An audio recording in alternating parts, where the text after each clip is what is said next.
Hey everybody, welcome back to This Old Trike. If you've been watching the channel this year, you have watched me build 5 custom ATC 70s.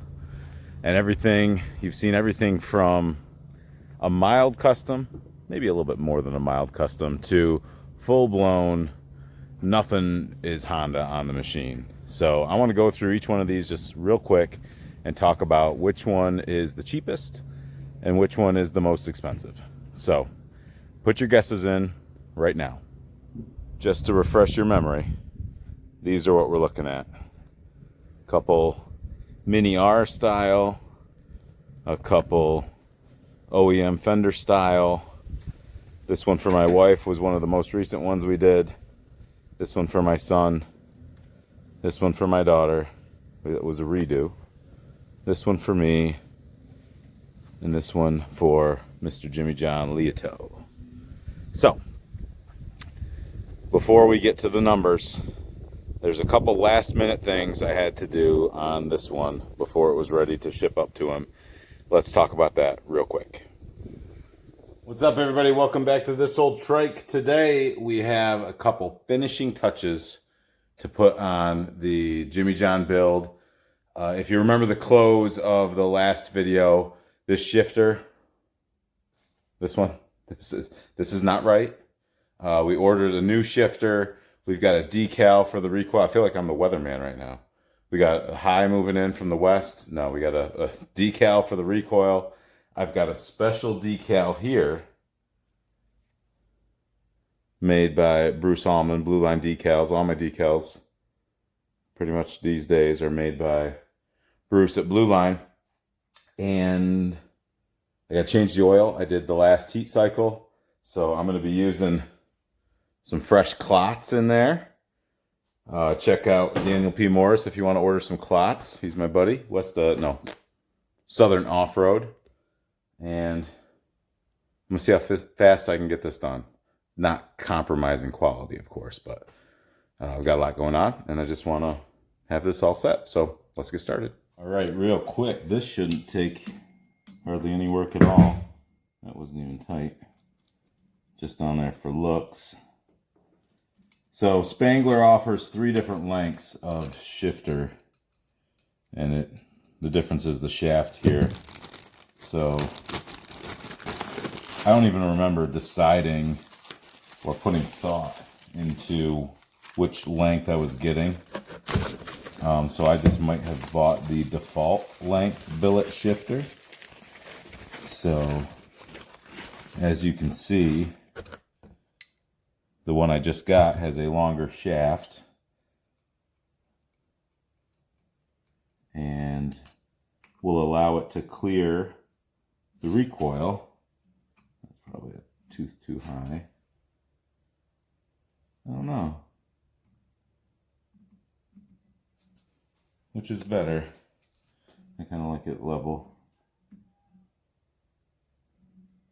So this gives us the clearance we need. Looks beautiful, matches all the rest of the billet that goes on it. And a couple little torques on that. And we are installed. Perfect. Okay. Now this decal, Bruce gave me 9 different options. And I don't like the silver ones. I do like them, but in this application, I think if we put a couple more pops of black in there, I think that's better. You know, this one says Mini R 190R. That's too many R's. I kind of like this one that says ATC Mini R. And normally I would use Windex, but I'm going to just go for it.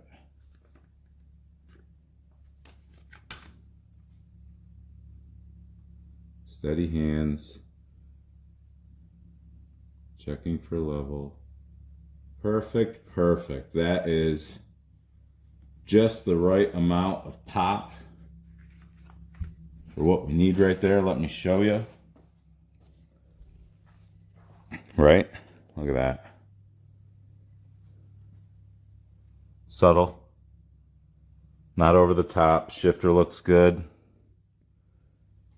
Okay.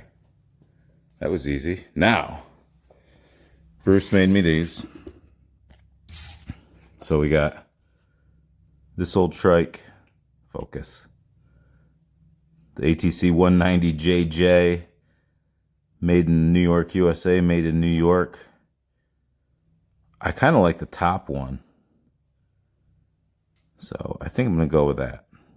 And if you're familiar with ATC 70s, these go on the frame back here. I'm going to check placement on a stock one that I have just to confirm. I might have to pull the fenders to get that to fit. All right, let's go find a stock one. There should be a few residing in this room. Look at all the pop-ups.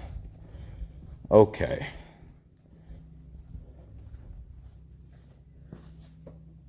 Right there. Just about, the right side of it's just about even with the motor mount bolt. 1978 model. Is that how they all look? 1979 model.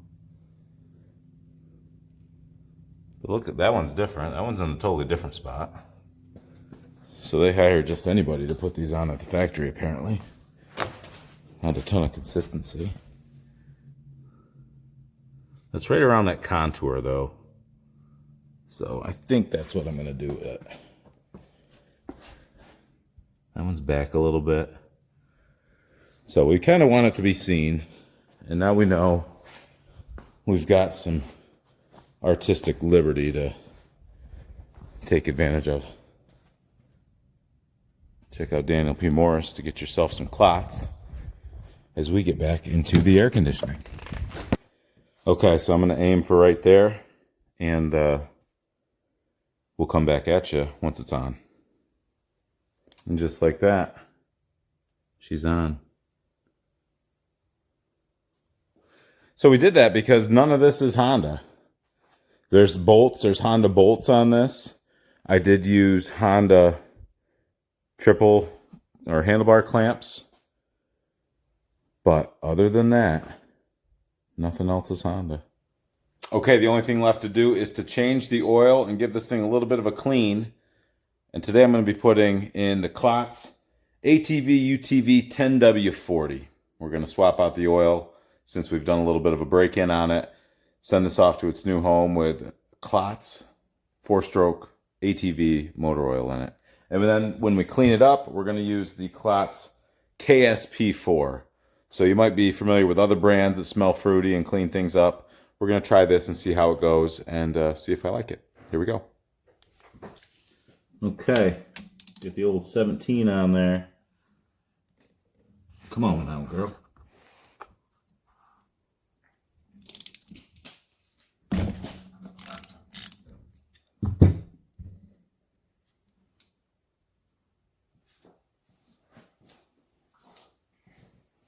Here goes our KLOTZ ATV UTV 10W40. It's red. I don't know how much this motor takes. So I'm going to pour about half in and check. Okay, KLOTZ oil in. Took about almost a full quart. But with that, now she's ready for her new home. And I guess we'll get it off this table. And ooh, one last thing. And now we're going to close out. We're going to use a little bit of this KSP4. I've already hit a lot of it. But just getting all the dust from the event that we were just at. It smells fruity and nice. But the real test will be how it holds up over time. So we'll follow up with you and let you know how much we like it. And that's all we got for you tonight. Thanks for watching.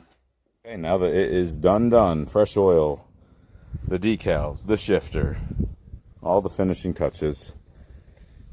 Did you put them in order? What's the cheapest and what's the most expensive? So I'm going off memory, and without getting into every nitty-gritty detail, let's talk about, you know, broad strokes. Which one was the cheapest build? Which one is it? I believe it's my daughter's. This one was the cheapest build. We reused the stock forks, the stock rims, the stock foot pegs. That's a 110 motor, no shift. We did one of the cheapest grab bars we could get. We did splurge on the seat, new Meyer Mini R fenders. We got the dash from Bo Squire. You really have to spring, if you're going to get an ape tank, you really got to spring for one of these from JJ's Machine billet gas cap, because the tanks have a bad tendency of leaking. These are all filthy because we just had WheelerPalooza. Stay tuned for that video. But that was a brand new tank before Trike Fest. I brought it to Trike Fest and gas leaked and stained it. So we're going to have that repowder coated. But all in, here was the final build number on this machine. I point to it because I don't know what it's going to be, but pretty sure this is the cheapest. If not, that's going to be pretty embarrassing, right? But anyway, here's the number for this machine. Second most expensive is my wife's. This one does not have an ape tank. This is the only one without an ape tank.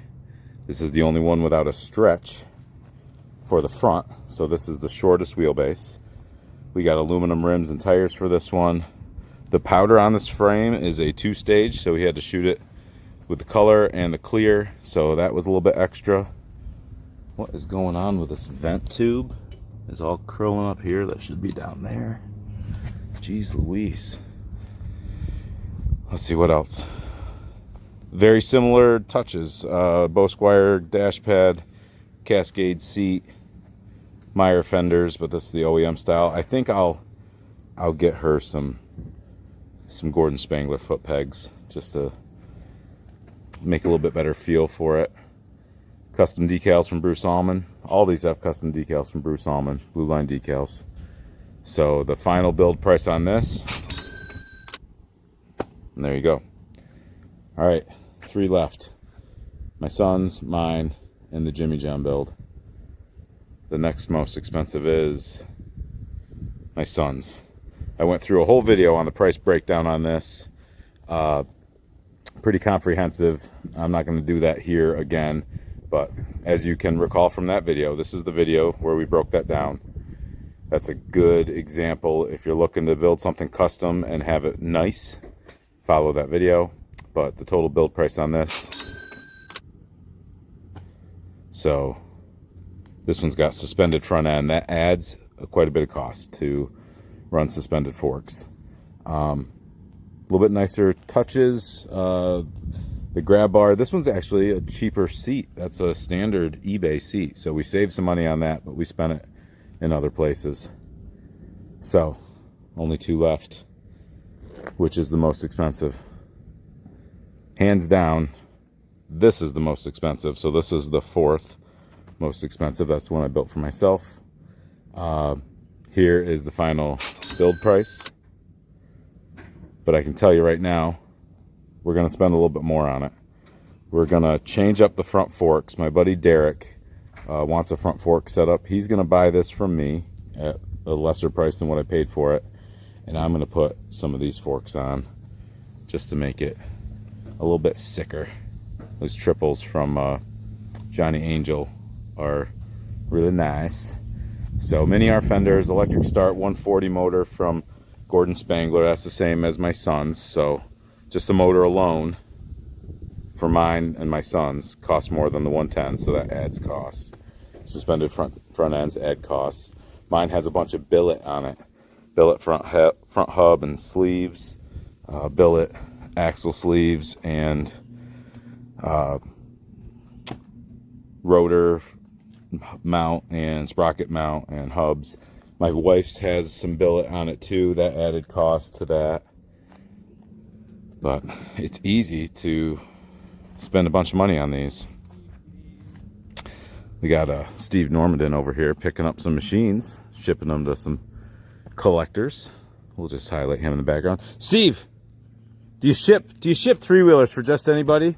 Yep. If anybody gets a hold of you, yep, you'll give them a price, and if it works out, you'll ship it? Awesome. Yep. So I will ship anything. I'm going to put your number on the screen right now so people can get a hold of you. Awesome, thank you. You're welcome. This one's going to Binky, and I think he's going to be picking up the Jimmy John build and taking it up to its final location. So the Jimmy John build, this was an exciting build. We got to use a lot of neat parts. I'm not going to go through it all. If you want to know what all went into it, I've made a couple different videos on it, so check those out. Like you saw me do, we did the finishing touches, so now this can go off to its new home, and I'm excited about that. I won't tell you the final number, but I can tell you what I got into it. And just parts alone is $8,500 worth of parts on this thing. So that's got a Daytona 190 motor in it, Cascade seat, those Johnny Angel front forks, the whole nine. Again, if you want the details, you can find those out. But that being said, that's the 570s we've built this year. I'm done. I don't want to build another 70 this year. Not like this, at least. Maybe something ratty just to ride around and beat up on. That might be fun, but I've got other things to do in the meantime. So if you like these videos, comment and share these with your friends. Don't forget to subscribe. We just hit 20,000 subscribers, so that's big time for me. If you're one of my subscribers, I thank you so much. If you're not, what are you waiting for? Doesn't cost you anything. Get in there and click that button, and make sure you hit the bell so you get all the notifications. Next, we got a 350X coming up, and who knows what else. Who knows what else, but that's just a nice looking picture right there.